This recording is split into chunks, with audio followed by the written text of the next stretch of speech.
Well, it's certainly been a busy few weeks for the diamond miner Golden Saint Resources, with the renewal of its 3 exploration licenses in Sierra Leone, as well as ongoing bulk sampling operations in Tongo. I'm joined on the line now by Chief Executive King Seah. King, thanks for joining us. While your licenses for the exploration of diamond and gold were renewed, many others were cancelled, weren't they? Why do you think that was?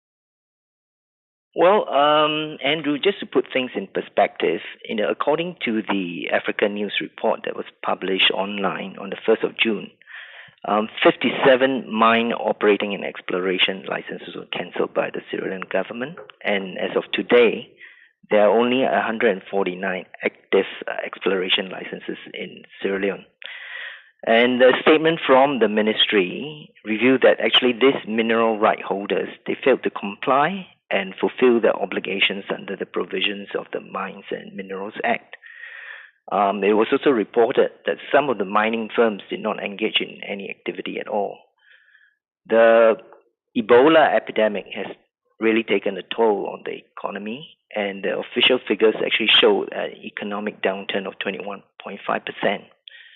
So against this backdrop, Golden Saint Resources is indeed honoured by the level of confidence that the Ministry of Mines has placed in the company to successfully carry out the mining activities and to continue to work within their guidelines for preparing the work programs and technical reports. We are pleased to have reported on 18 August that the company's 3 exploration licenses at Baja, Tongo and Moa have now been successfully renewed for another 4 years to 2020. In line with the ministry's resolve to revive the mining sector and the recent site visit report by Rock Forage, we at Golden Saint Resources will certainly be pressing on with our exploration work.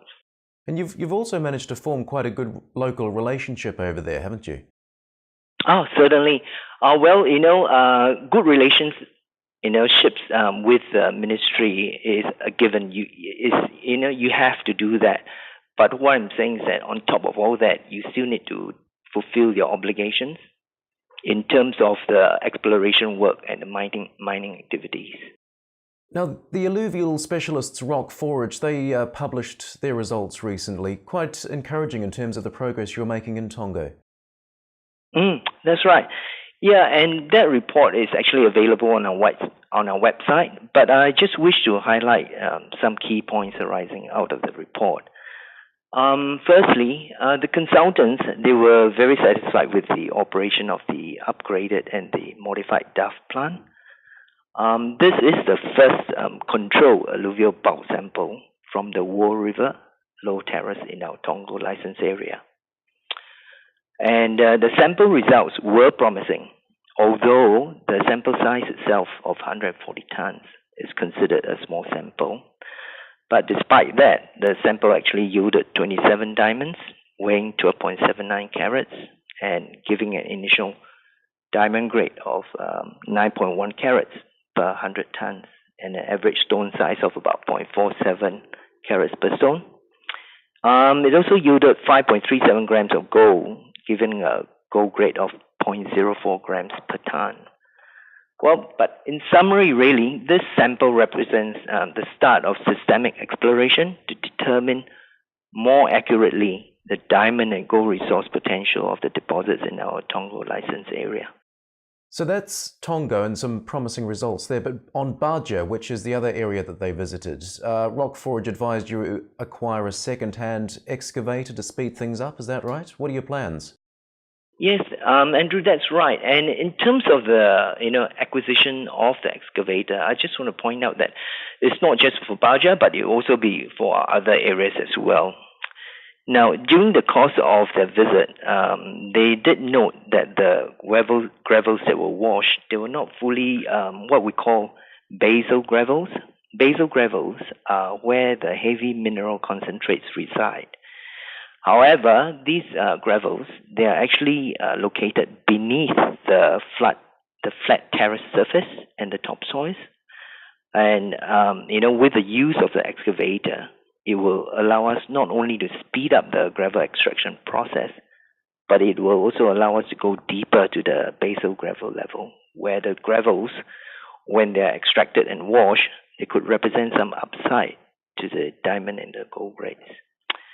So in terms of the acquisition of the excavator, they have recommended that we look outside Sierra Leone in places like South Africa as well as the Far East, because they were not really able to find anything suitable within the country during their visit.